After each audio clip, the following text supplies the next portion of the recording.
I have made my grand return to YouTube, and I'll hopefully be more consistent this time. And for those new to this channel, welcome. This will be my second entry in my yearly series where I rank every coaster I've ever ridden, at least until I hit 100, and that'll be my top 100. This year I went to Six Flags Great America for the first time, as well as getting some other new credits, so my coaster count is now at 82.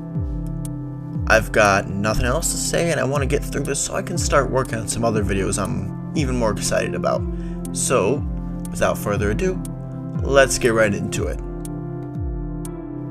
At the very bottom of the list, at 82, is Corkscrew at Cedar Point, which should be absolutely no surprise to anyone that's either ridden this before, watched my last video, or both.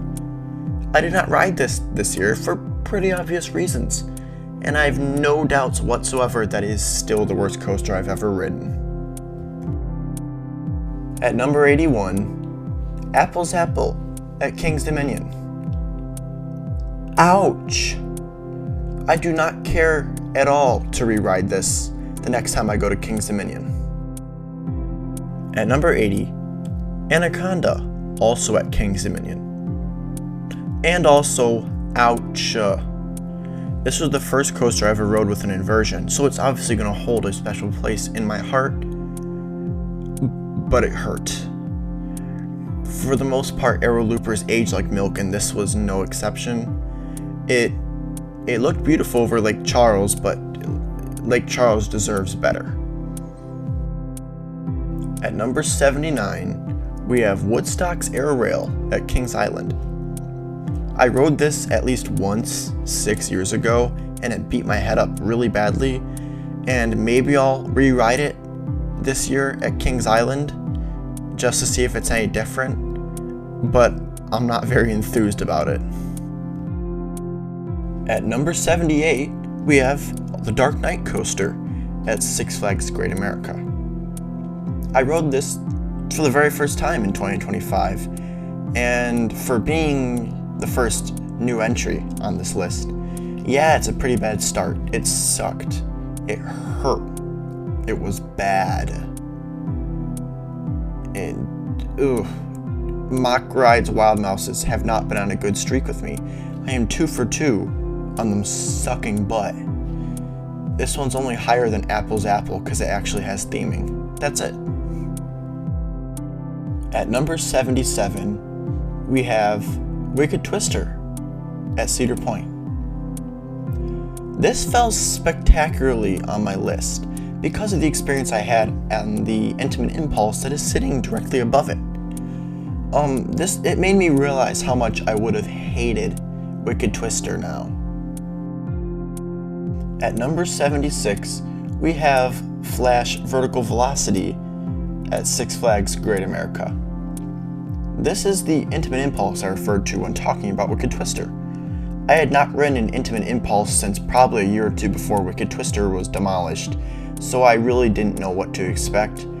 And since I am not very big, I was in as tight as possible as the restraint would go, and I got ragdolled around the entire ride. So if I get back to Great America this year, there's absolutely no way I'm rewriting this.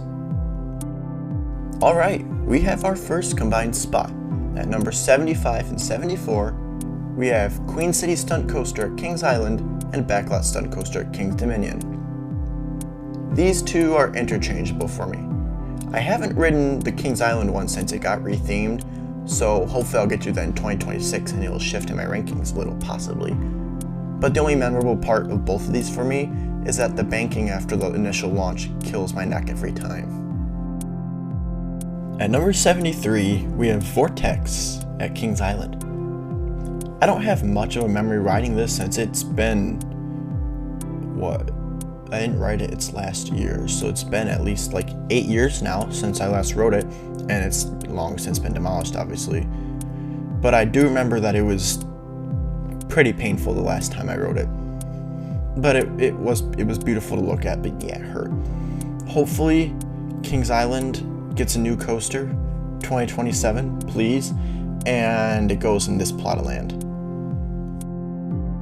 At number 72, we have Rougarou at Cedar Point. I hate you, Rougarou. Every time I rode Rougarou this year, I came off with a different part of my head hurting for a while. Cedar Point, please replace Rougarou in the near future. At number 71, we have Cedar Creek Mine Ride at Cedar Point. Mine Ride is getting rougher. I probably won't bother riding it for quite a few years unless they do some sort of major work to it. At number 70, we have Woodstock Express at Cedar Point. It's been quite a while since I rode this, but it's a basic Vekoma family coaster, so it's not really anything special.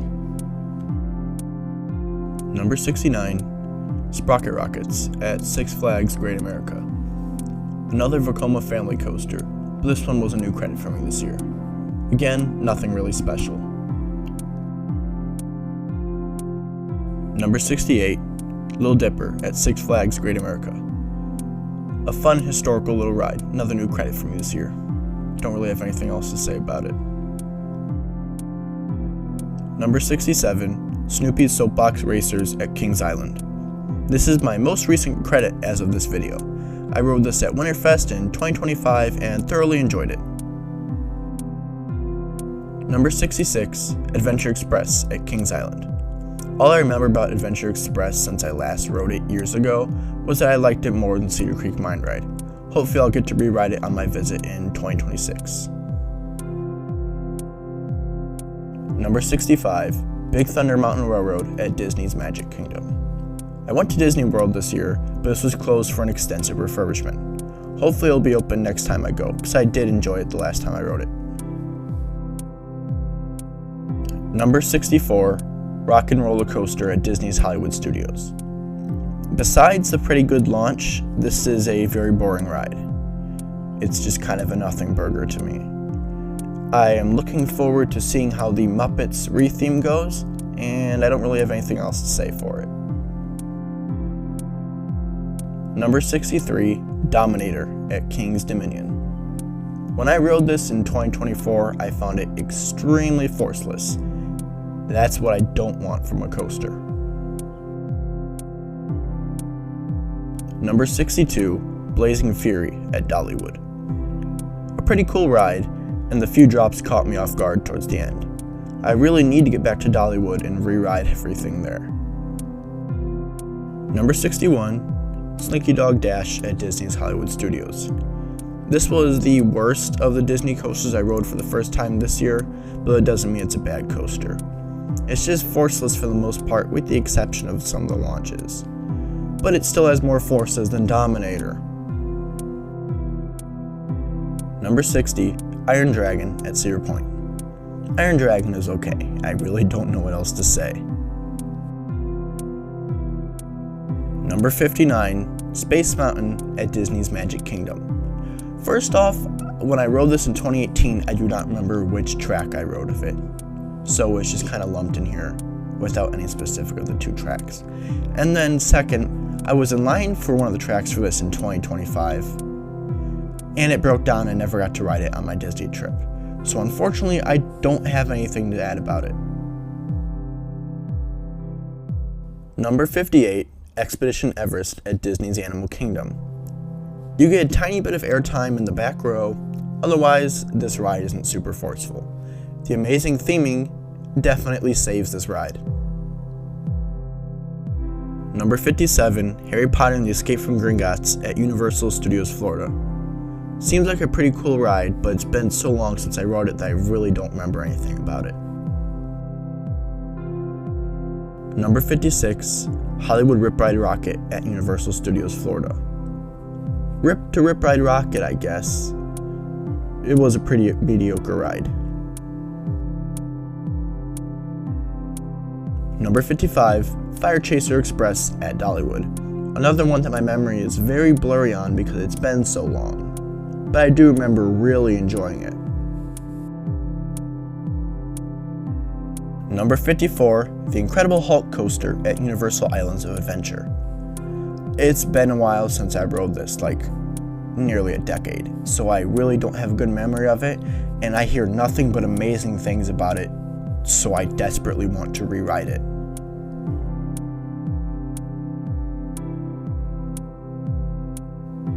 Number 53, Wild Eagle at Dollywood. The only memory I have of this is going up the lift hill. I really need to get back to Dollywood. Number 52, Valraven at Cedar Point. I only rode Valraven once this season, and I'm completely fine with that. It absolutely crushed my pelvis and was extremely painful overall. The only reason this is as high as it is that I've had decent rides on this in the past. Number 51, Gatekeeper at Cedar Point. Everything I said about Valraven applies to this too, so I'm not going to repeat myself.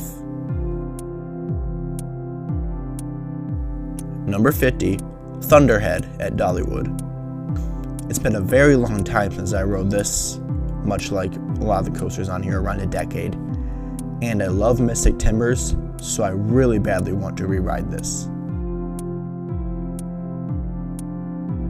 Number 49, Top Thrill Dragster at Cedar Point.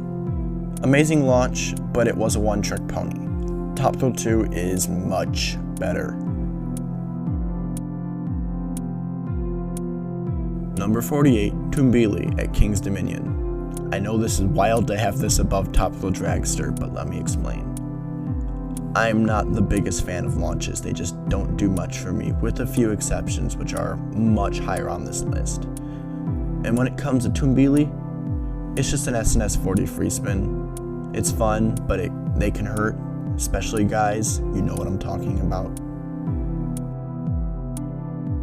Number 47, Joker Free Fly Coaster at Six Flags Great America. Everything I said about Toombili applies to this, so I'm not going to repeat myself. I just found myself enjoying this one slightly more, hence why it's higher. Number 46, Wrath of Rakshasa at Six Flags Great America. Wrath of Rakshasa is much better than Valraven, and it didn't destroy my pelvis, so that's a bonus.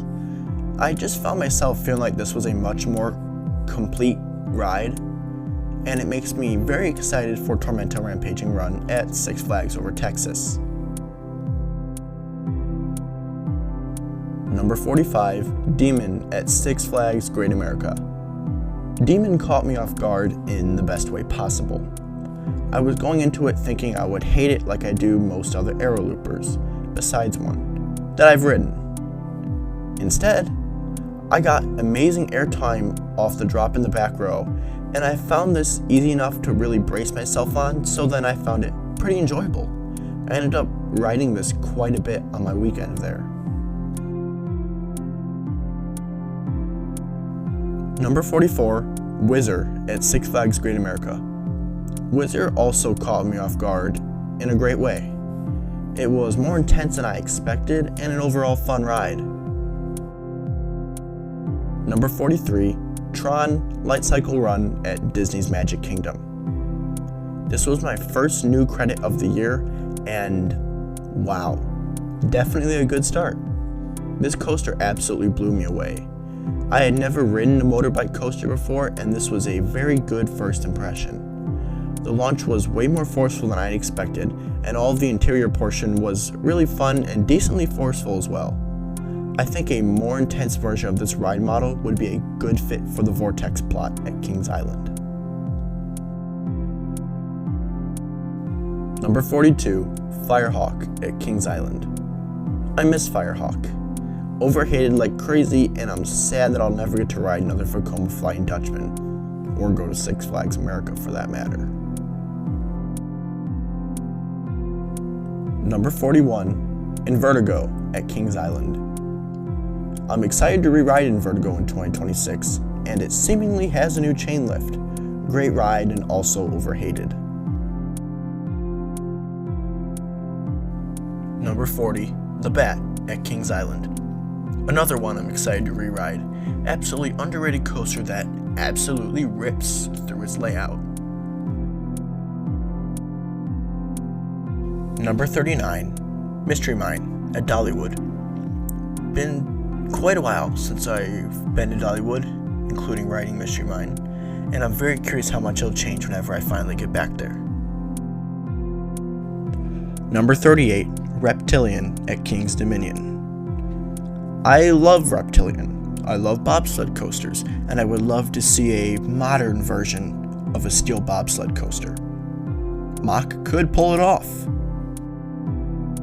Number 37, Orion at Kings Island. Another one on this ranking, actually quite almost a majority of coasters actually, that I have not ridden in a while. This one, half a decade. So I'm curious to see how much they'll change across my rankings. Number 36 and 35, the Flight of Fear clones at Kings Island and Kings Dominion. Just like the two stunt coaster clones, ironically at these two parks, these are interchangeable for me. I seem to enjoy them more than a lot of people do, as I don't find them too rough, and I love how intense they are. These are great rides with very good theming considering the Six Flags chain as a whole. Number 34, Superman Ultimate Flight at Six Flags Great America. This is the first B&M flying coaster I've ever ridden, and only the second flying coaster I've ever ridden overall, with it being the first time I've ridden one in 7 years. I love flying coasters, and this is no exception. The pretzel dive loop is insane. Number 33, Guardians of the Galaxy Cosmic Rewind at Epcot. This shares two similarities to Tron Light Cycle Run for me. This was a new Disney coaster credit for me, and it also absolutely blew me away. Even though I knew the backwards launch was coming, it still blew me away. The seats are very comfortable too. I rode this in the very back, so every time we charged through the sets of mid-course breaks, I'd get very weird airtime. And the airtime was so weird because you're getting it on your side or somewhat on your side because of the spinning. And I've never experienced that before, and I wish there were more coasters, at least that I've ridden, that have that. Having the onboard audio the whole time added even more to the experience. The song I ended up having on my unfortunately only ride during this trip was Disco Inferno, and it fit perfectly.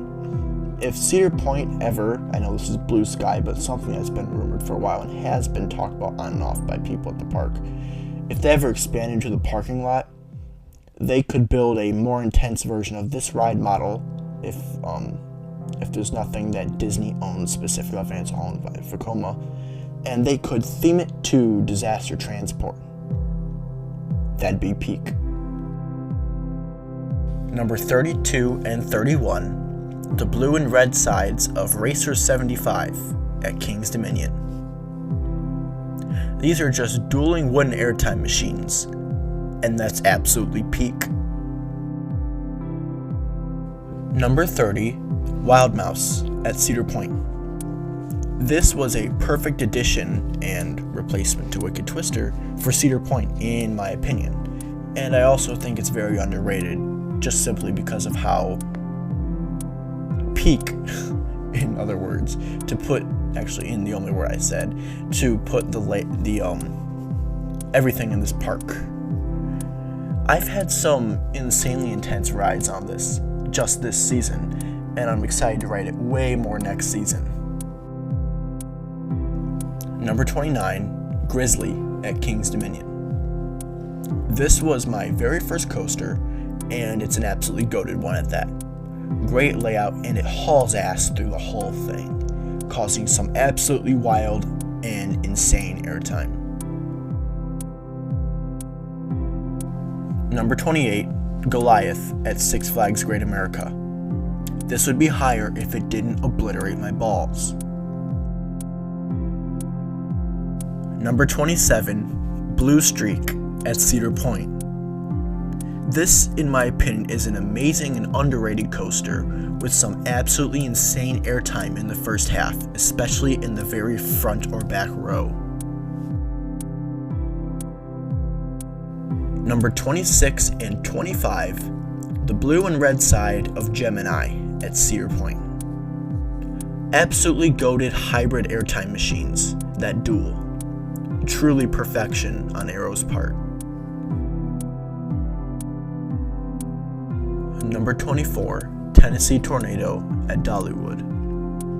This is easily the best aero looper I've ever ridden. Way smoother than any other one, and it has an amazing first drop that pulls quite a bit of positive G's. If I could choose one aero looper out of all the ones I've ridden to live forever, it would easily be this one, which is funny because it's already outlived at least half of them. Number 23, Revenge of the Mummy at Universal Studios Florida. Absolutely insanely well themed and surprisingly intense.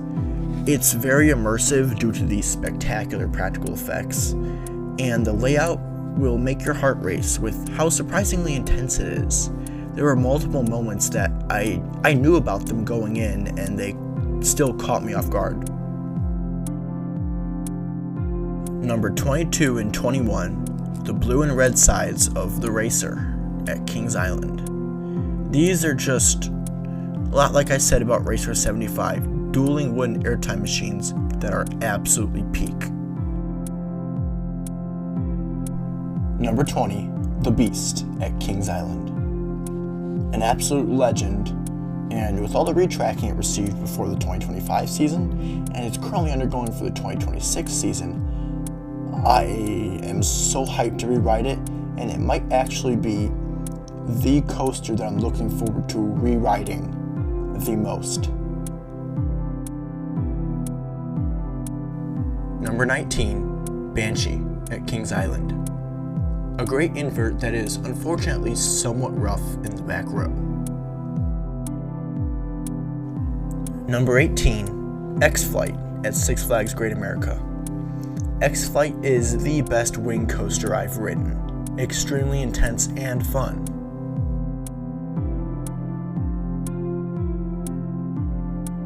Number 17 and 16, the blue and red sides of American Eagle at Six Flags Great America. Dueling wooden airtime machines that also have crazy helices. Extremely, absolutely peak. I know it's undergoing currently a little bit of retracking, and I'm looking forward to how much I'll change it in the 2026 season, and I hope there's more major retracking in the future. Number 15, Raptor at Cedar Point. An amazing invert that I've always loved. It has never, and any ride I've ever ridden of it, let me down. Number 14, Viper at Six Flags Great America. Sleeper hit. Absolutely insanely underrated. Extremely strong airtime and lateral forces, especially in the very back row. I rode this a ton over the weekend I was at Six Flags Great America, and honestly, I would love if this was at Cedar Point. This Cedar Point really needs a modern wooden coaster, and I hope it's even half as intense as this is, because this is insane. Number 13, Diamondback at Kings Island.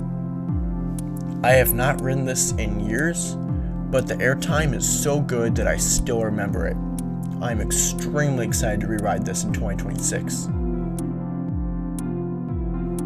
Number 12, Lightning Rod at Dollywood.